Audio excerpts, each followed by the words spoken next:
All right, folks, I have a Dr. Mario that I really want to change into a two-in-one. And that, if you notice, I have the wrong bezel there. That's the way it came when I got it. This bezel right here is Donkey Kong. I know. I am going to work on that, but the marquee is correct.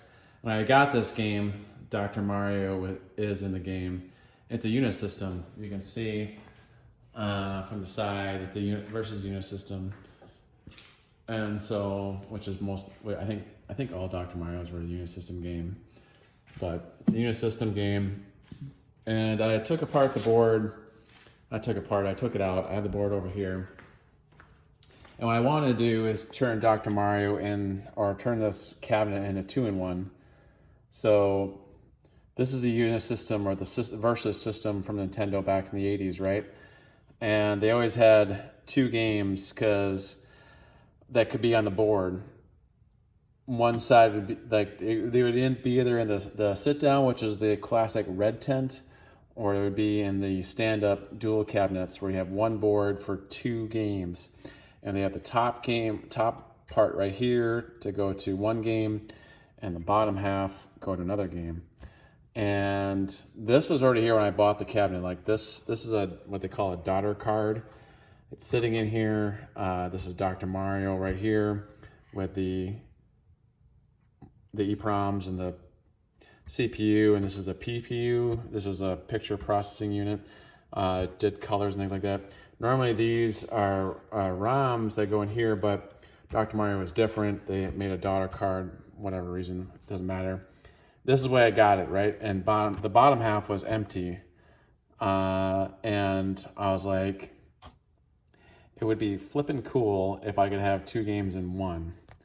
So I burned these four ROMs right here, and I got a PPU online and a CPU online. So I got these two. These CPU doesn't matter per se per game, but the PPU is very specific to a game. And I got a PPU 3, basically, and there's a website called John's Arcade that can explain which one goes to which game. And I burned Tetris because I'm like, Tetris and Dr. Mario are kind of go hand in hand. It feels natural in my opinion. It'd be cool to have Tetris and Dr. Mario in a game. So I burned these four EPROMs. They're 2764s. I just used the programmer online, the QX 4x4, I think it was called. And I had also a chip eraser. So the way to erase chips is you take these chips, the window's exposed here, and you put them in a UV light for 20 minutes and they get erased. And I bought like a bunch just to try it out and stuff so I could kind of mix and match. But in the end, I always wanted to get Tetris. And so I put Tetris on here. It was a little difficult because these 2764s, at least the Mitsubishi ones, and these are Mitsubishi ones. I don't know if you can quite tell. Let's see if we can zoom in. It's upside down. I don't know if you can read it. There you can see it. It's upside down, but that's the Mitsubishi symbol. They're M5L 2764s. And you have to write to them slower, basically. You can't write to them fast. And it took me a minute to figure it out, but long story short is when you're writing to these kind of chips, you gotta use slow mode. And they can't handle the faster modes that in the 2020 technology, right? So it was going too fast and it just didn't work. And chips and bits got mixed up. So, and it would verify, and the verification would fail because you can verify chips based on the data. And I'm not really explaining it very well, but long story short is it took me a minute to figure out how to get the code on these chips. But I know these four chips are legit. And I know Tetris, based on johnarcades.com, shout out to him because he knows what he's doing.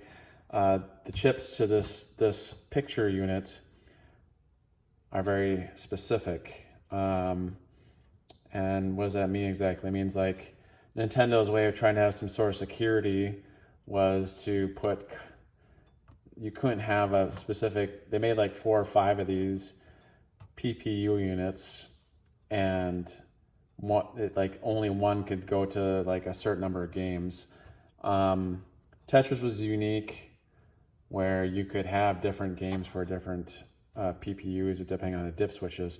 And I Googled it, and the dip switches are controlled here, and it was all based on dip switches 6, 7, and 8. So I Googled it, and the site doesn't really matter, but it said for the PPU I have, switches 6, 7, 8 have to be in this other one. There's 6 is on, the other 2 are off. So we're gonna try that. The other ones are like difficulty settings. Don't really care about that. We're just trying to get the game to work. Also, you're maybe wondering, like, why am I loading ROMs and for 2 games, only have 1 game, right? So I'm gonna pick this up. I'm gonna take it over here. So here's the back of the game. And what I have here, so this is all the harnesses, right, going into this, how do you say it? The harnesses are going into this this middle board, this midway board. There's a term for this, I can't remember what it's called now. But the harness was originally going to this board right here, and I purchased this Versus Interswitcher. So it's on arcadehelix.com or arcadeswitchers.com, arcadeadapters.com, excuse me. And basically the harness goes in there, it goes into the switcher, and then this goes into the actual board itself. So it goes into the board with this one and this one. And so let's see if that setting is set right. There should be joystick on both sides. Yep, goes. So you can have guns like Duck Hunt and Hogan's Alley, and you might want to switch a joystick to a gun, and because the gun is the only thing that's going to get the game working. That's not my case because I'm doing Tetris and Dr. Mario, so I don't care about it. They should be joystick on both sides, which it is. So that goes into the interswitcher, and what happens is it sends power to both sides of the board, which is right here, and you hold the player 1, player 2 down together for 3 seconds, and it switches between both sides of the board. It's pretty sweet. It allows you to have 2 games in one. Allows you to have 2 games in one, and allow you to switch between the 2 versus, so you don't have to have a red tent or something else. So I'm gonna put this board together. This board, connects to these things. I can't do it with one hand, so I'm gonna put them in there. I'm gonna slide in, and we'll see if this starts, because I know Dr. Mario works up there, which is great, but I haven't tried Tetris, which I just burned, and I had those 2 chips for the CPU and the PPU, and hopefully it starts, and we'll see what happens. Be back in a jiff. All right, I've got the hook up to the Unisystem board, going to this external. There's a name for this. I keep forgetting, but there's a name for it. But it hooks up to there, and then I've got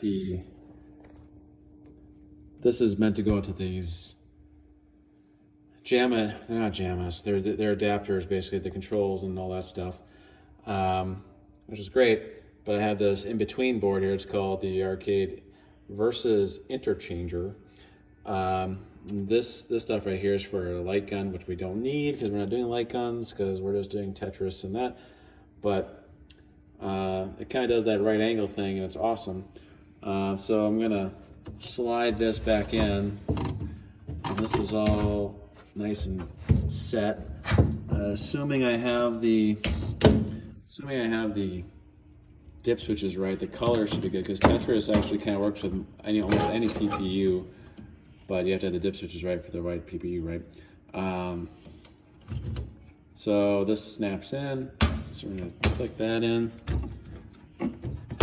and click that down there, snap that in so tight, that way it doesn't move. All right, we're going to double check these. These are nice and snug. Yep. So all goes well, we should see Dr. Mario first, Tetris second. So we're gonna turn the switch on. All right, let's go around the front. We got power.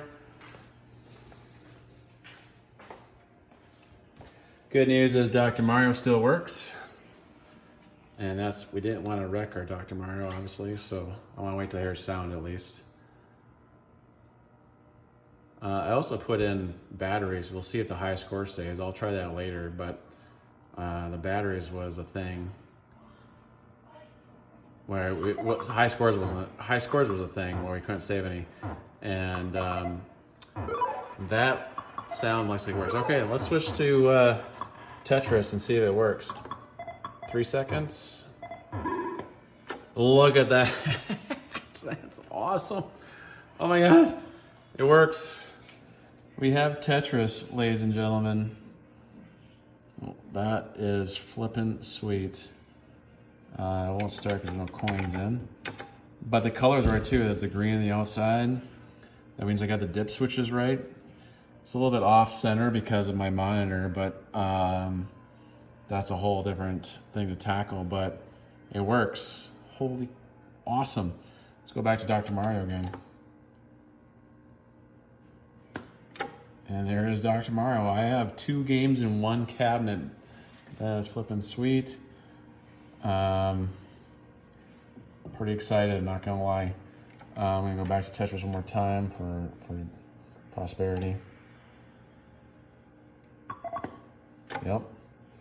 I'm gonna put a coin in and see if the controls work. That did not work, did it? Or let me see. Yeah, it did work. Oh, 1 player.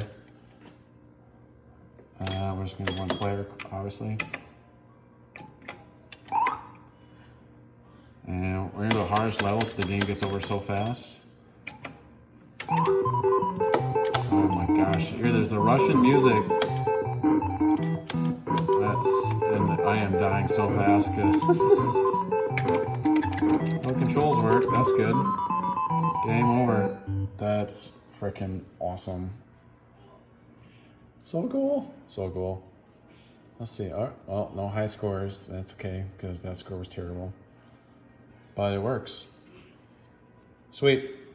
Well, now you guys know you can get that Interchanger at arcadeadapters.com and turn your Unisystem into a dual system. Yep, there's your theme music. One more time back to Dr. Mario. There you go. Hope you enjoyed the video.